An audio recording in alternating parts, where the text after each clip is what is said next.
Magandang gabi mga kababayan at welcome sa Ang Pinoy Facebook Live. It's Tuesday once again, so pag Tuesday po, it's EntrePinoy night. At ngayong gabi, we're actually very lucky and I'm actually amazed at a very young age na isa na siyang EntrePinoy or EntrePinay.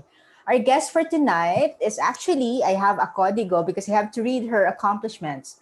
She just turned 21. 21 po, you heard me right. She just turned 21. She's an author, editor, proofreader, international platform writer, and of course, owner of Chapters of Love Book Publishing. She's still studying. Tama po yun. Nag-aaral pa rin siya at Cebu Technological University, taking up Bachelor of Secondary Education, majoring in Filipino. Actually, napakadami niya pong accomplishment. At isa niyang paboritong authors, actually my favorite also, kasi hindi siyempre makakalimutan ng mga tao, lalo na yung mga kahenerasyon ko at yung ibang generation ng A Walk to Remember. So please all welcome our guest for tonight, Miss Almar Villaber. I hope I pronounced your name right. Hi Almar, good evening. Good evening, Miss Jaisel. Thank you so much for inviting me here tonight sa Ang Pinoy Live. I'm so very happy and honored to be, of course, part of this program during your Tuesdays Live. I'm so very grateful and happy. Thank you so much. Thank you also. When your story was pitched up to me, hindi ko alam na sobra kang bata. So I was actually surprised nung nakita ko yung profile mo na, oh, she just turned 21. Kwento mo, curious ako siguro marami sa atin ang curious, no? At 21 or before 21, what made you decide to venture into business? At kwento mo yung journey mo from, of course, the time na nagkahilig ka sa mga libro, pagsusulat. Yes, actually, this passion of mine in regards to writing and business actually started back when I was an elementary student. That lately, before doing so, before my writing career have started or bloomed, during my elementary days, nagsusulat na rin talaga ako sa notebooks, papers, etc. Pati yung mga aklat sa school, mga textbooks, sinusulatan ko yun ng mga kung ano-ano. So mahilig na talaga ako magsulat ng mga stories. Aside from that, when I entered high school, there I discovered Wattpad, and Wattpad gave me the platform to, of course, introduce my stories to more audiences. And of course, humakot na rin ang mga audience for them to be able to read my stories. In that way, they can also engage through the comments, votes, likes, and etc. And during that time, doon ko rin na-discover yung mga publishing houses. And I was so desperate about it during those moments, like senior high, when I was like 17 or 16, to enter into publishing houses. So basically, naghahanap ako ng mga publishing house that would, of course, cater my stories and they would love it. But of course, there was some rejections about it.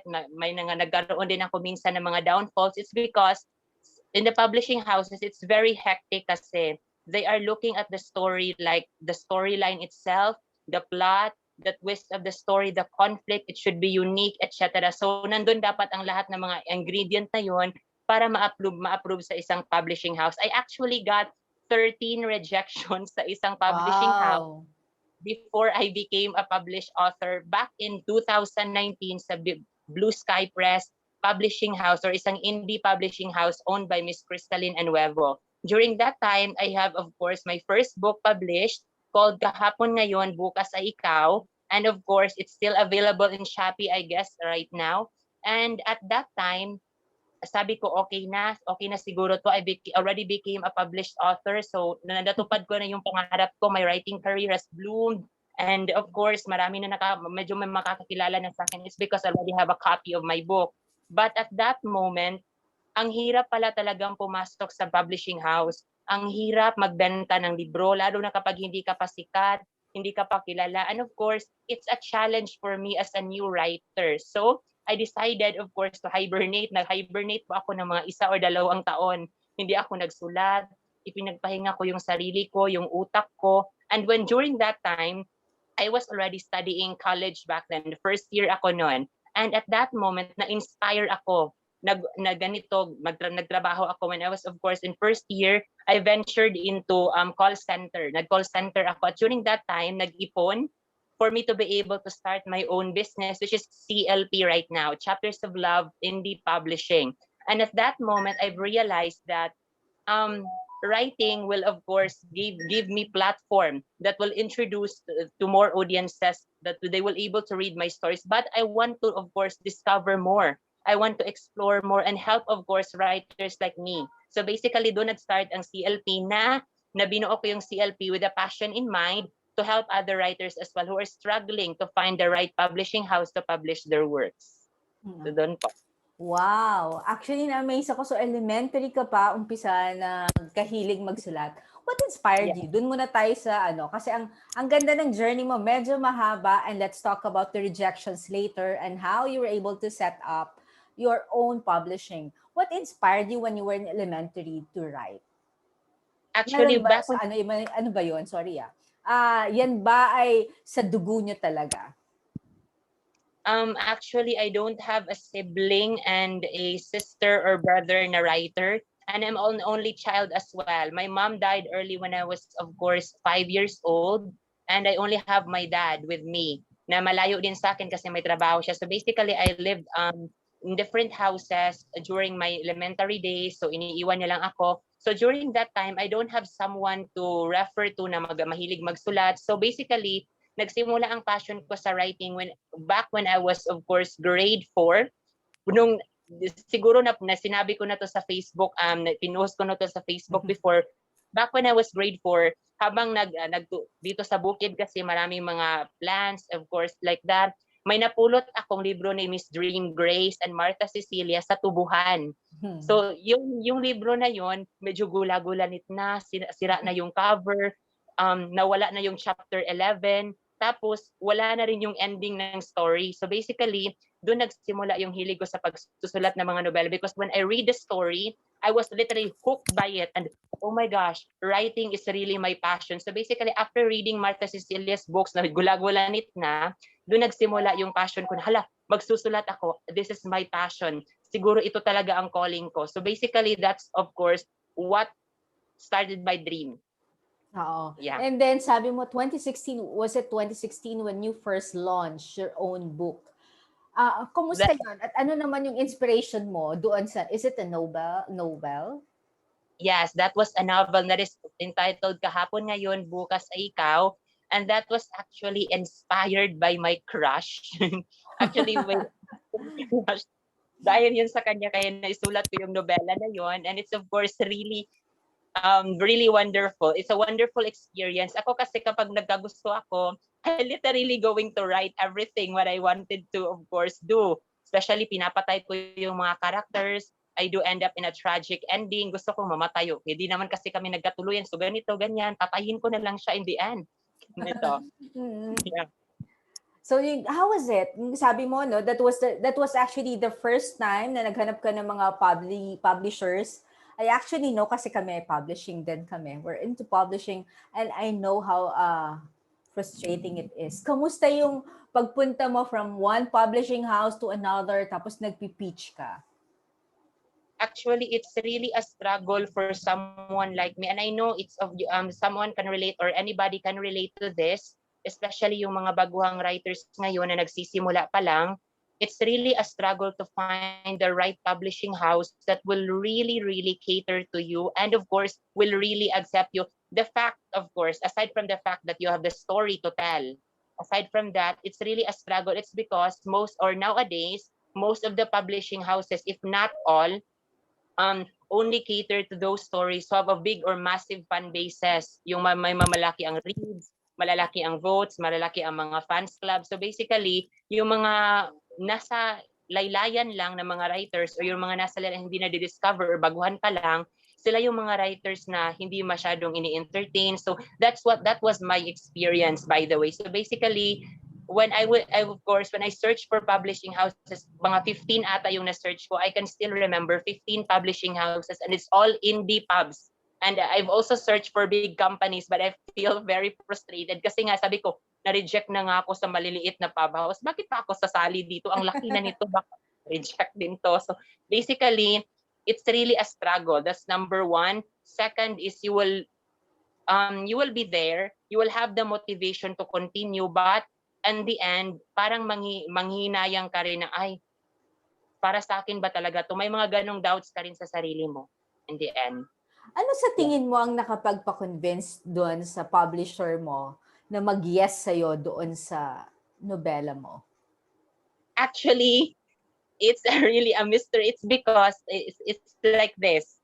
Hindi, parang pursahan ko talagang ipinasok yung sarili ko sa publishing house na like, I really wanted to do this. I really wanted to have this job. I really wanted to pursue writing, my writing career. Please do help me na ma-publish yung libro ko, ganito, ganyan. So, Miss Crystalline Anueva was very, of course, accommodating and very good. Pinapasok niya ako sa BSP, so it's just Blue Sky Press, and she really do help me a lot. Siya ang naging stepping stone ko kung bakit napunta ako sa kalagayan ko ngayon. And of course, it made me everything that I am right now. Yung mga achievements ko na nakukuha ko ngayon, that's because of BSP. Wow. So thank you kay BSP. Now, punta na tayo sa journey mo. Okay, 2016, you had your book. Sabi mo, available pa mga kababayan. Nasa Shopee pa daw. Let's now go Yes. to your journey as an entrepreneur and of course, as an owner of yung publishing house. When did you exactly start your publishing house? Actually, our publishing house, which is Chapters of Love Indie Publishing, started way back July 22, 2020. So medyo fresh pa siya. Fresh from the oven. So it's like 9 months or 10 months old pa lang ang CLP.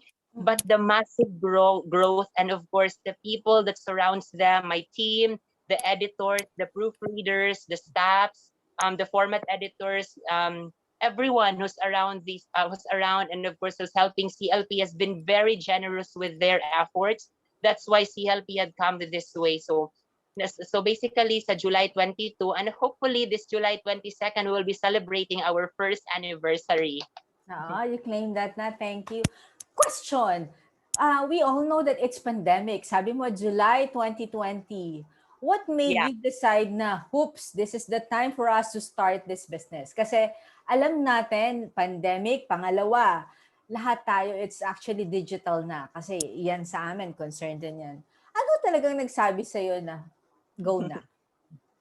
I think one of my friends and of course the people that surrounds, which is my staff, this because actually my staffs had been of course pushing me to do this, pushing me to let's go Nay, because they call me Nanay in CLP because I'm their mother daw. So basically they told me, push Nay, i-push na natin to, let's launch CLP para na rin makatulong sa iba pang mga writers. And what came into my mind when of course it's a good time to launch CLP during this pandemic, it's because people were just inside their homes. So basically, yung mga libangan nila, which is of course reading books, they can already access that one digitally. But iba pa rin ang may printed copy. Like they can see it on their walls, on their shelves. So basically, it's like an inspiration for them to see the printed copy on the flesh, on the shelves in front of them, reading them. So basically, it's a pastime for them. At may iba rin naman na hindi, for example, if you're in an office, working in an office, you cannot bring your phone. You can, of course, brought the book or you can just, of course,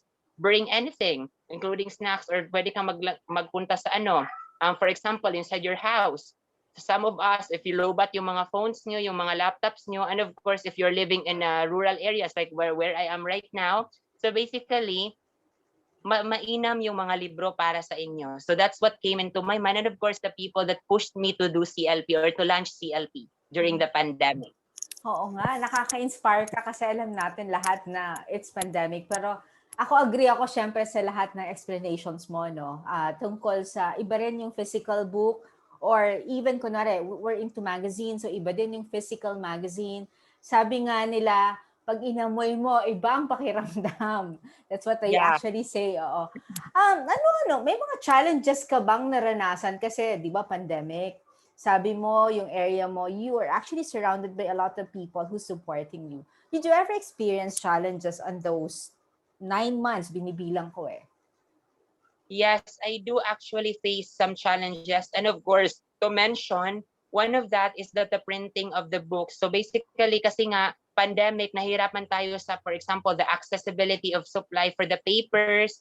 Tapos, minsan nade-delay yung mga shipments. May mga buyers tayo na nagka-cancel ng mga orders. It's because, delay na naman ang shipment. Bakit ganito? Bakit ganyan? It's because of the may ECQ sa lugar na to, dadaan pa dito sa lugar na to. And of course, they will need to be checked. The books needs to be checked and madedelay na naman ang books. So we in CLP, we are going to explain to the buyers na naman kung ano ang gagawin, ganito, ganyan, sorry ma'am, sorry for this. Pero isa sa mga challenges namin dito sa CLP na na-face namin within the 9 months of doing business is that customers are of course agitated about their orders, and of course if they wanted to cancel, they will actually cancel the orders. On top of that, isa din sa mga challenges namin dito sa CLP is that the supply of the papers. Mahirap kasing humanap ng supplier actually. And of course, when I started the business, I have to do everything like DTI, the BIR permit. So kinuha ko talaga lahat ng yon so that of course the business would be valid, and of course it should be nationwide. Yeah. So mahirap ang magkuha ng mga permit.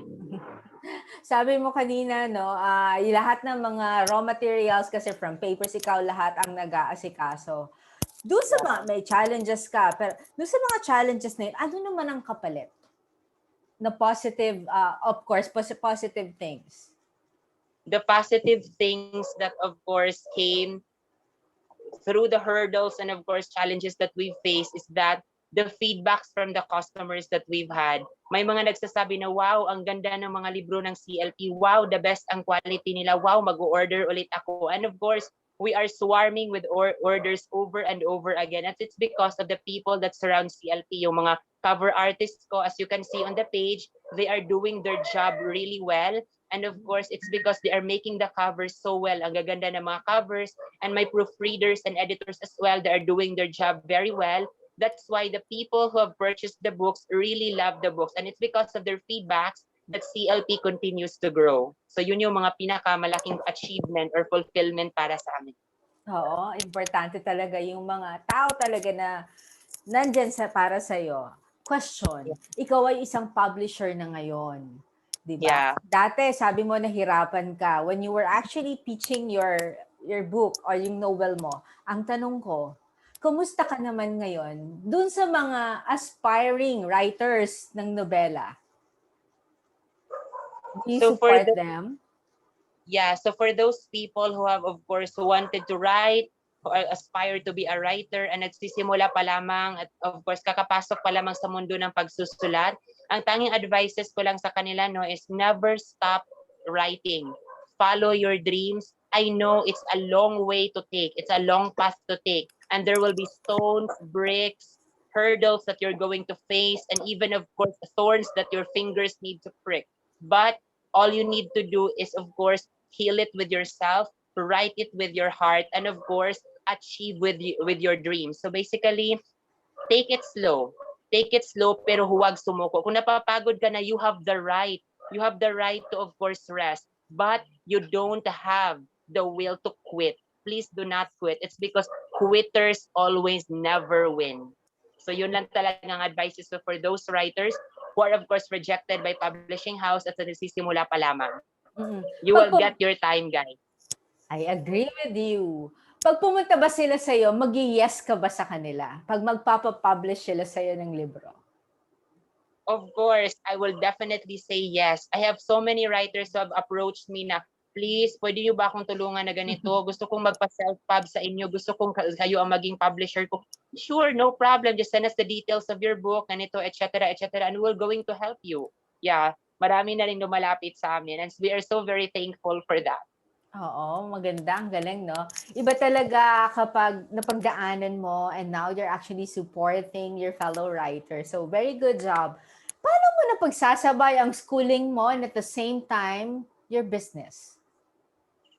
It's very hectic actually. Minsan po, hindi na mga 5 hours or 6 hours na ang tulog ko.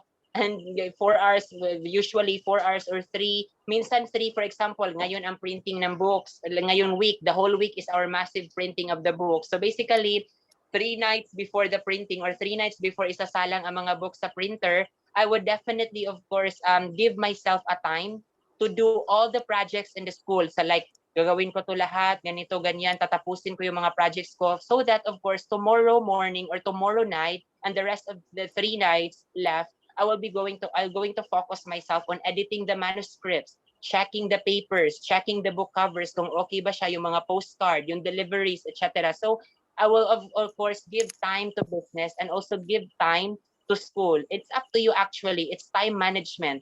And procrastination, actually, you have the right to procrastinate. And of course, it's the nature of a person to procrastinate. But you should also learn how to manage your time.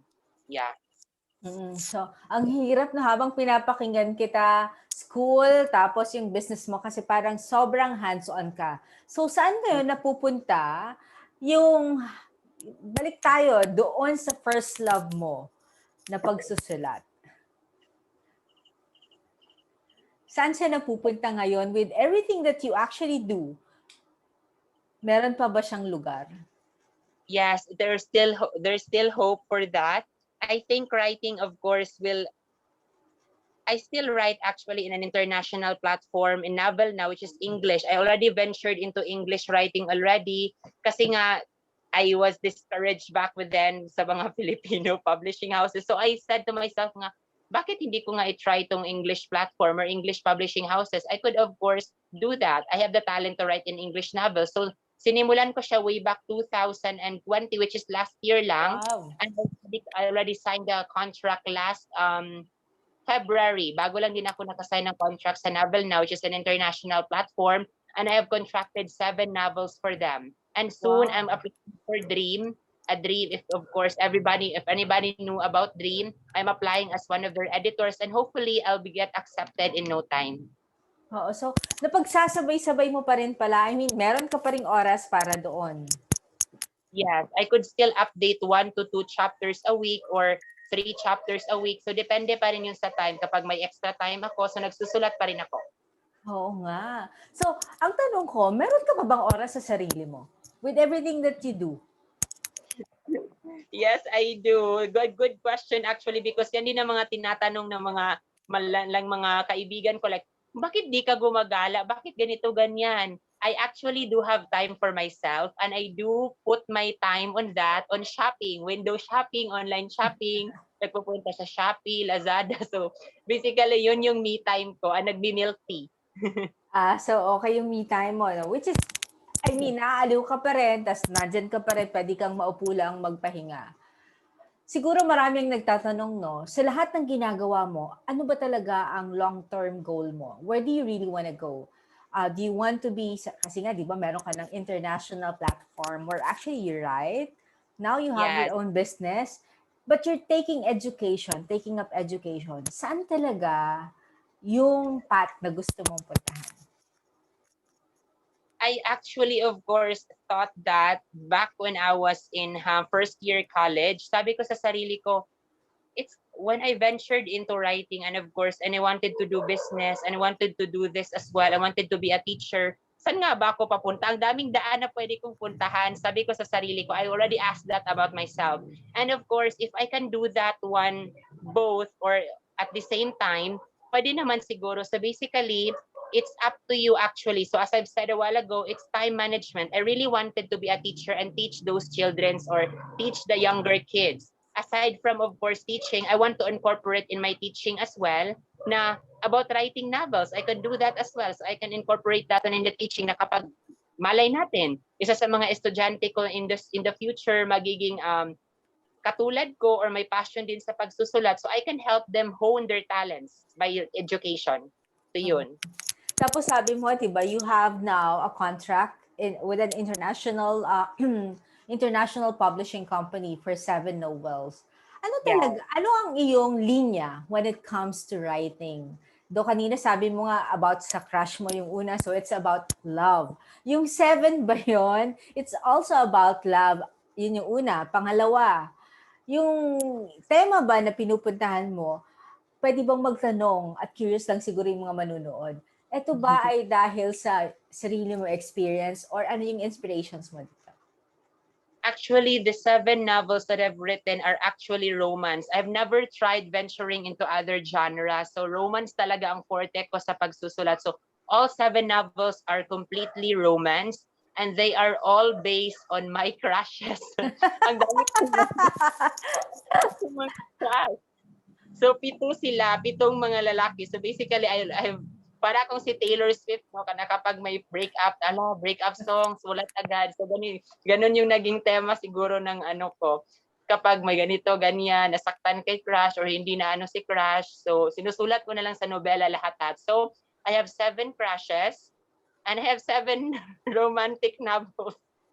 Kaya Because, ganun. because of your crushes na, curious lang ako. Alam ba doon sa 7 yun, may nakakaalam ba na naisulat mo na siya? Yes, meron na si, wag na lang nating i-mention, but Yes. I or 3, meron ng 3 na nakakaalam and they wanted to really have a copy as well of the book. Wow! So nalaman na nila na sila yung inspirasyon mo in writing those novels. Anong Yeah. naging reaction nila? Actually, medyo nakakahiya kasi nga, crush mo yun tapos ginamit mo yung pangalan niya sa nobela and it's really obvious that you are using their name because parang binaliktad ko yan lang yung apelyido tapos yung plot ng eksena is hinango ko talaga sa kung ano talaga yung totoong nangyari but the ending itself is not actually accurate. It's not the one. It's because I've made a happy ending for the character, for me and for the crush number 1, crush number 2. So basically, yeah, they felt that, oh, it's nice to have, of course, a copy of the book, and they tumatawa lang sila kapag nalaman nila na, ay, naisulat pala ako sa nobela na to. Eh, ako pala inspirasyon dito. Kaya tumatawa lang sila kapag ganun. So, nakakatuwa yung inspirasyon mo no sa mga lahat ng mga nobela.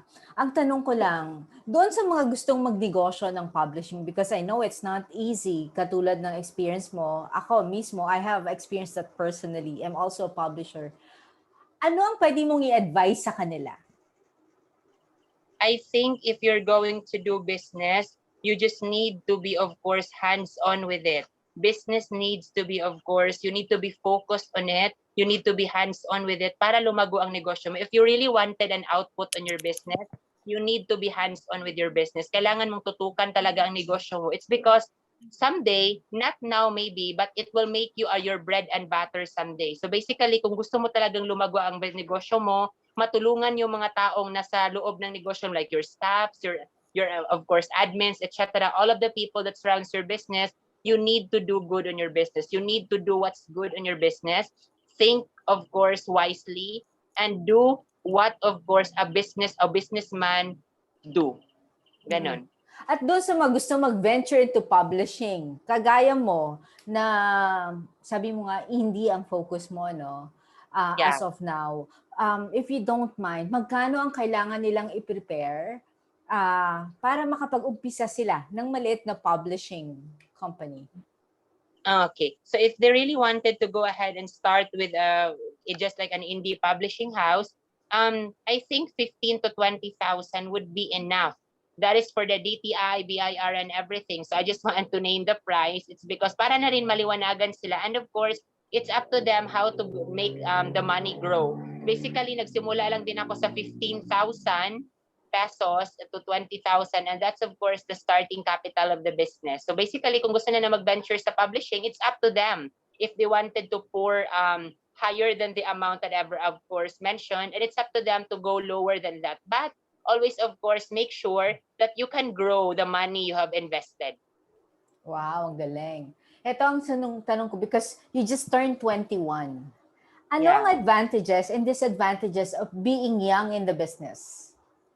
Actually, the advantages of the being young in the business is you are more flexible and you have, of course, you have the Gen Z mind. Like, okay, what's trendy, what's top, what's new, what's in. You are, of course, up to date to that. What's the disadvantage of course, being young, young entrepreneur is the people that surrounds you, especially those who are waiting for your failures, will always say that, ay, ang bata pa niya, kaya ba niyang magnegosyo? Ay, ang bata pa niya, kaya ba niyang mag-handle ng ganito, ganyan, malaking pera, transaction, etc.